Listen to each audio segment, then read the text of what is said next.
Srisailam reserve forest ప్రాంతంలో ప్రతిపాదించిన elevated corridor పై కేంద్ర ప్రభుత్వం కీలక నిర్ణయం తీసుకుంది. ఇప్పటి వరకు 2 లేన్లుగా నిర్మించాలని భావించిన కారిడార్ ను 4 లేన్లుగా నిర్మించాలని నిర్ణయించింది. అలాగే ఈ ప్రాజెక్టును కేంద్ర రోడ్డు రవాణా మంత్రిత్వ శాఖ నుంచి భారత జాతీయ రహదారుల ప్రాధికార సంస్థకు బదిలీ చేసింది. ఈ ప్రాజెక్టు మంజూరైనప్పటి నుంచి రోడ్డు రవాణా మంత్రిత్వ శాఖలోని తెలంగాణ విభాగమే అన్ని వ్యవహారాలను పరిశీలిస్తోంది.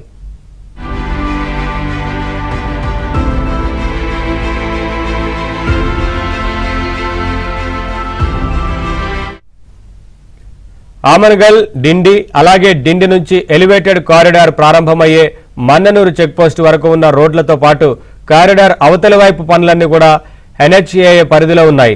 ఈ మధ్యలో 54 కిలోమీటర్ల మేర ఉన్న కారిడార్ మాత్రమే రవాణా మంత్రిత్వ శాఖ పరిధిలో ఉంది. అయితే అన్ని రోడ్లు ఒకే విభాగం పరిధిలో ఉంటే ప్రాజెక్టుల సమగ్ర నివేదికల నుంచి టెండర్ల దశ వరకు సమావేశాలు, ఇతరత్రా టెక్నికల్ వ్యవహారాల పర్యవేక్షణకు అనువుగా ఉంటుందని కేంద్ర రోడ్డు రవాణా మంత్రిత్వ శాఖ అభిప్రాయం వ్యక్తం చేసింది. దీంతో ఈ ఎలివేటెడ్ కారిడార్ను NHAIకు బదిలీ చేస్తూ కేంద్రం నిర్ణయం తీసుకుంది.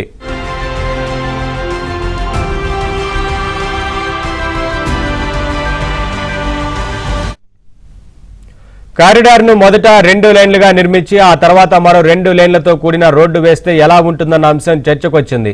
ఇప్పుడు 2 లేన్లుగా నిర్మాణం చేపడితే ప్రాజెక్టు పూర్తయ్యేలోపు ట్రాఫిక్ పెరుగుతుందన్న అభిప్రాయం వ్యక్తమైంది.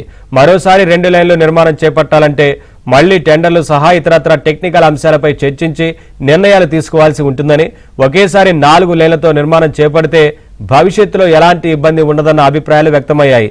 ప్రాజెక్టు NHAI పరిధిలోకి రావడంతో ఈ అంశాలన్నింటినీ పొందుపరుస్తూ కొత్తగా మరో DPRను సిద్ధం చేయనున్నట్లు తెలిసింది.